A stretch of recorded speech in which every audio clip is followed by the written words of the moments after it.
దేవతవు నువ్వు, మా పిల్లలను చంపిన బలి దేవతవు నువ్వు అని మీ ముఖ్యమంత్రి, ఇవాళ మీ ముఖ్యమంత్రిగా ఉన్న నాయకుడు ఆ రోజు సోనియా గాంధీని తిట్టిండు. కానీ మా సంస్కారం మా నాయకుడి సంస్కారం. మీ కాంగ్రెస్ పార్టీని 2014లో చిత్తుగా ఓడించిన అసెంబ్లీకి వచ్చినాక సోనియా గాంధీకి కూడా ధన్యవాదాలు చెప్పిన సంస్కారవంతమైన నాయకుడు మా నాయకుడు కేసీఆర్. అది మా సంస్కారం. ఇది మీ దిక్కుమాలిన భావదారిద్ర్యం. ఇవాళ ఒక ఆయన అంటున్నాడు, ప్రదేశ్ కాంగ్రెస్ కమిటీ అధ్యక్షుడు, ఉద్యమంలో ఎక్కడున్నాడో ఎవరికి తెలియదు ఆయన, మహేష్ కుమార్ గౌడ్. ఆయన కూడా మాట్లాడుతుండు కేసీఆర్ది దొంగ దీక్షనట. నేను అంటున్నా, దొంగ దీక్షనా కేసీఆర్ది? 11 రోజులు చేసింది దొంగ దీక్షనా? మరి ఆ రోజు ఇక్కడ రాష్ట్రంలో కాంగ్రెస్ ప్రభుత్వమే, కేంద్రంలో కాంగ్రెస్ ప్రభుత్వమే. ఆఖరికి డిసెంబర్ 9 నాడు కేంద్రం ప్రకటన చేసిన నాడు కూడా కాంగ్రెస్ ప్రభుత్వమే కదా. ఏమున్నదా ప్రకటనలా? ఏమన్నాడు చిదంబరం గారు? తెలంగాణ ప్రక్రియ ప్రారంభిస్తున్నాం, కేసీఆర్కు విజ్ఞప్తి చేస్తున్నాం, మీ ప్రాణం ముఖ్యం, దయచేసి దీక్ష విరమించండి అని మీ నాయకుడు, మీ కేంద్ర హోంమంత్రే కదా చెప్పింది. అప్పుడు ఎక్కడ పోయినాయి మీ తెలివితేటలు? రాష్ట్రంలో కాంగ్రెసే, కేంద్రంలో కాంగ్రెసే. మరి దీక్ష దొంగ దీక్ష అయితే ఎందుకు విజ్ఞప్తి చేసిండ్రు కేసీఆర్ గారు దీక్ష విరమించాలని? ఇవాళ మాట్లాడడానికి సిగ్గుందా అని నేను అడుగుతా ఉన్నా.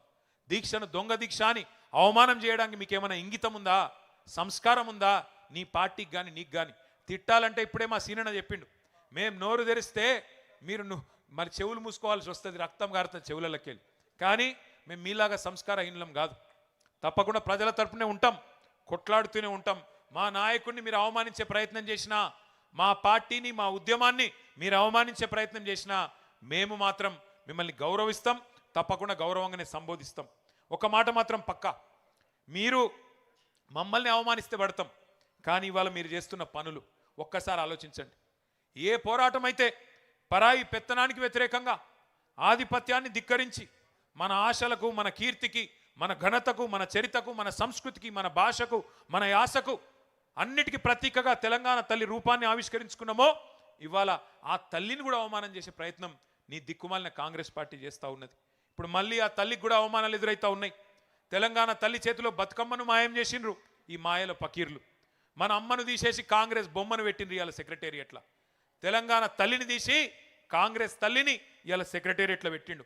తెలంగాణ తల్లి వద్దు అని ఎదురుగా సెక్రటేరియట్ ముంగట రాహుల్ గాంధీ తండ్రి విగ్రహం పెట్టిండు. ఈ దీక్షా దివస్ సాక్షిగా ఒక ప్రతిజ్ఞ మనందరం చేయాలి. ఇవాళ దీక్షా దివస్ సాక్షిగా కేసీఆర్ పోరాట స్ఫూర్తిగానే చెప్తున్నా, తిరిగి అదే జాగల తెలంగాణ తల్లిని పెట్టే బాధ్యత మనందరిది. బరాబర్ పెడతాం. మళ్ళీ తిరిగి ఆ తెలంగాణ తల్లి చేతుల్లో బతుకమ్మ పెట్టే బాధ్యత కూడా మనందరిది. తప్పకుండా గుర్తుపెట్టుకోవాల్సిన సందర్భం. మళ్ళీ ఈ దీక్షా దివస్ స్ఫూర్తిగా తెలంగాణ సోయిని సానబెట్టుకోవాల్సిన రోజు గుర్తు చేసుకుందాం. దీక్షా దివస్ మన ఆత్మగౌరవాన్ని రగిలించుకోవాల్సిన రోజు, మన అస్తిత్వాన్ని కాపాడుకోవాలని ప్రతినబూలాల్సిన రోజు. ఇది ఒక సందర్భం కాదు, ఒక సంఘటన కాదు. 60 ఏండ్ల చరిత్రకు, 60 ఏండ్ల పోరాటానికి తిరిగి పునరంకితమయ్యే రోజు ఈ దీక్షా దివస్. ఏటేటా ప్రతి సంవత్సరం దసరా చేసుకుంటాం. ఎందుకు? రాముడు రావణుడి మీద గెలిచిన రోజు యాద్ చేసుకునే తందుకు. జమ్మి చెట్టు మీద ఆయుధాలను దించి కౌరవ సంహారం కోసం పాండవులు పూజ చేసిన రోజు జమ్మి పెట్టుకుంటాం అందరం. చెడుపై మంచి సాధించిన విజయాన్ని నీకు గుర్తు చేసి, నీ కథలో రావణులు ఉంటారు, కౌరవులు ఉంటారు, జాగ్రత్తగా ఉండుమని ప్రజలకు గుర్తు చేసుకుంటందుకే దసరా రోజు జమ్మి వంచుకుంటాం. అట్లాగే దీపావళి చేసుకుంటాం, దీపాలు వెలిగించుకుంటాం. ఎందుకు? నరకాసురుణ్ణి వధించి చీకట్లు పారదోలిన రోజు అని యాద్ చేసుకునే తందుకు. చీకట్లు ఎప్పుడన్నా రావచ్చు, కానీ దీపాలు వెలిగించుడు నేర్చుకో అని పిల్లలకు చెప్పేతందుకే దీపావళి. ఈ దీక్షా దివస్ కూడా అందుకే మన స్ఫూర్తిని, సంకల్పాన్ని పదును పెట్టుకునే తందుకు, అమరుల త్యాగాలు యాద్ చేసుకునే తందుకు, తెలంగాణ కథను యాద్ చేసుకునే తందుకు, ఆ కథానాయకుడు కేసీఆర్ను గుర్తు చేసుకునే తందుకే దీక్షా దివస్. తెంచుకున్న సంఖ్యలు, తెచ్చుకున్న స్వరాష్ట్రం విలువెంతో గుర్తు చేసుకోవడానికే దీక్షా దివస్. ఇంకొక మాట, మొదటి నుంచి జయశంకర్ గారి మాటలో చెప్పాలి అంటే 3 తరాలను ముంచిన పార్టీ కాంగ్రెస్. రాచి రంపాన పెట్టి తెలంగాణ రక్తాన్ని కళ్ళ చూసిన పార్టీ కాంగ్రెస్. ఇచ్చిన మాట తప్పి 1000 మందికి పైగా తెలంగాణ బిడ్డల చావులకు కారణమయ్యింది కాంగ్రెస్. ఒక యాదయ్య, ఒక శ్రీకాంతచారి, ఒక పోలీస్ కిష్టయ్య, ఒక సువర్ణ, ఒక ఇషాన్ రెడ్డి, ఒక వేణుగోపాల్ రెడ్డి, ఎందరెందరో ప్రాణాలను బలి తీసుకున్నది కాంగ్రెస్. పాపం లేలేత పిల్లల ఉసురు తీసుకున్నది కాంగ్రెస్.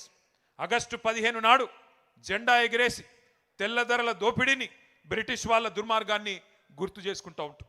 అట్లాగే దీక్షా దివస్ నవంబర్ 29 నాడు, డిసెంబర్ 9 విజయ దివస్, దీక్ష ఫలవంతమై విజయాన్ని సాధించిన విజయ దివస్ నాడు, జూన్ 2 తెలంగాణ ఆవిర్భావ దినోత్సవం నాడు ఎట్లా ఈ కాంగ్రెస్ ముష్కరులు 60 ఏండ్లు మనను చావగొట్టినరో, 60 ఏండ్లు మన పిల్లలను చంపినరో తప్పకుండా గుర్తు చేసుకోవాలి.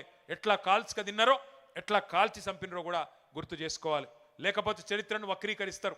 ఇలా పిసిసి అధ్యక్షుడు మాట్లాడుతున్నట్టు అడ్డమైన మాటలు మాట్లాడతారు. విలన్లు హీరోలమని చెప్పుకుంటారు, హీరోలను విలన్లు చేస్తారు.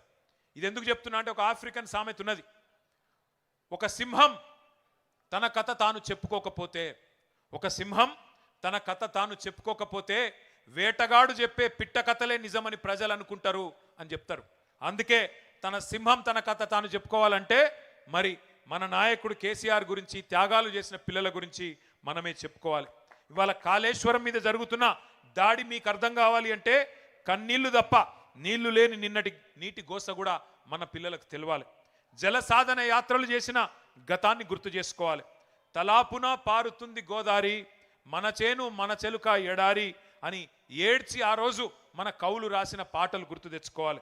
2 నదుల మధ్యన ఉన్న సారవంతమైన తెలంగాణ ఎట్లా మన నేల నెర్రెలు వారింది, ఎట్లా గుక్కెడు నీళ్లు లేక గుక్కిబట్టి ఏడ్చింది, ఇవన్నీ కూడా యాద్ చేసుకోవాలి.